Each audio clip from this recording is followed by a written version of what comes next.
Reading here from CBS, a former Minnesota police officer who was convicted of killing a black motorist when she used her handgun instead of her taser, if you remember this, during a traffic stop, is out of prison and delivering presentations at law enforcement conferences, stirring up a heated debate over how officers punished for misconduct should atone for their misdeeds.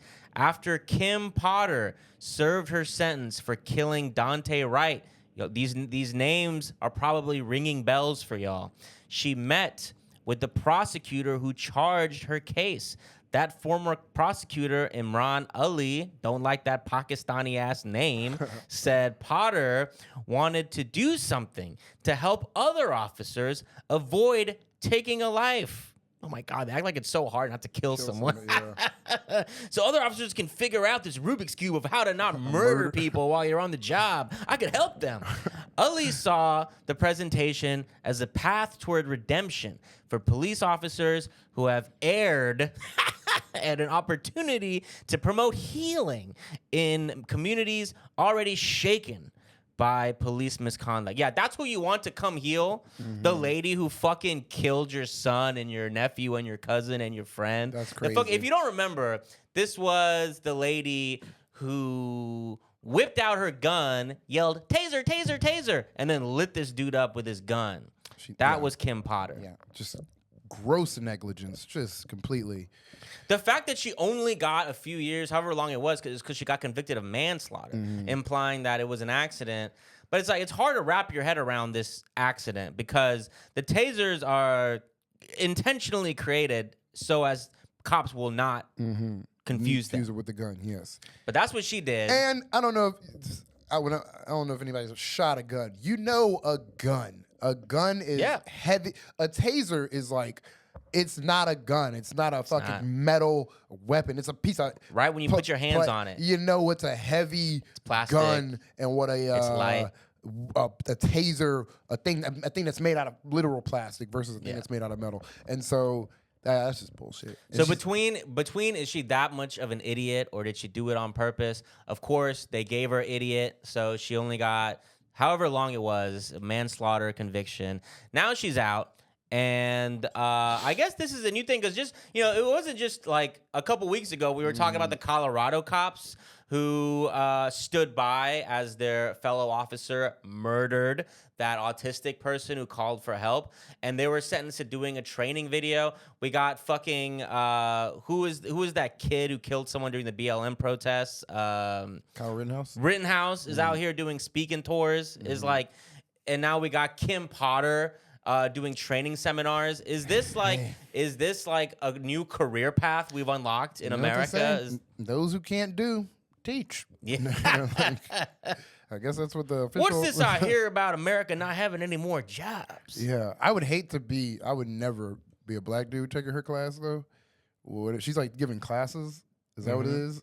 Yeah, training. Yeah, whatever it is. Regardless, I would not want to be in her classroom. Yeah. You raise her hand. Bah!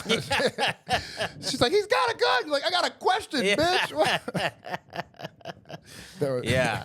She's like, okay, let me just grab the dry erase marker right here. Just whips her gun out again. It's like, lady, you got to figure out what a gun is at some point. Yeah, right.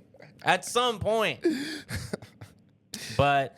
let's keep going here. Potter did not respond to phone and email messages, and Ali declined to show the AP the full presentation. But he described Potter's opening line in a presentation for a law enforcement agency in Washington State, which read, "I killed Dante Wright. I'm not proud of it, and neither should you be." The presentation was abruptly canceled in September after news reports generated criticism. You got to find a new opener. You got to find... At least one that's grammatically... I mean, I'm sorry. I know that shouldn't be what sticks out to me. I killed Dante Wright. I'm not proud of it. And neither should you be. I guess grammatically it's okay. Just the copywriter in me. I killed Dante Wright. I do not feel pride. Neither should you. There you go. I do not feel pride. Neither should you. Instead of what does it say? I'm not proud of it, and neither should you be. Come on. Yeah, no, that's Yet another skill Kim Potter does not have. That's the thing. We got to get her some skills. She's clearly not the most capable person confusing the taser and the gun, but you spent 3-4 years in prison and you didn't learn a single craft, a single trade. You didn't like study. Like there's textbooks in there, bro. Like that's what people do while they're in there. How are you released from prison and have no new career path that you have to fall back on what you were doing before and go on these little training seminars? That is like the crazy part is it's like, you think police work is nerve-wracking? Bitch, wait till you try public speaking, all right? Wait until you have to be in front of a crowd. You're gonna get a little nervous, all right? Yeah. Public speaking, white people's number 1 fear. Black people's number 2 fear, besides Kim Potter. But damn. Yeah, let's keep going here. Now I'm quoting our boy Imran right here. This is the definition of why I decided to walk away. You have somebody that recognizes the need for reform, recognizes the need for redemption, recognizes the need to engage, and still, Ali said, if you're in law enforcement in this country, there is no redemption. Ali initially was co-counsel in the case against Potter, but he resigned, saying vitriol and partisan politics made it hard to pursue justice. Ali is now a law enforcement consultant and said he is working to help departments implement changes that could prevent more officers from making Potter's mistake. Quote, I was like, wow, even after being convicted, even after being driven out of your home, even after having so many death threats against you and having been incarcerated, you just don't want to go away, Ali said.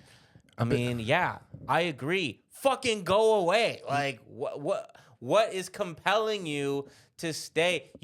God has blessed you with a second chance in life. You know, a few people get that shit. A lot of fucking cops get that shit. Dude. You got that, and yet you are choosing to continue fucking running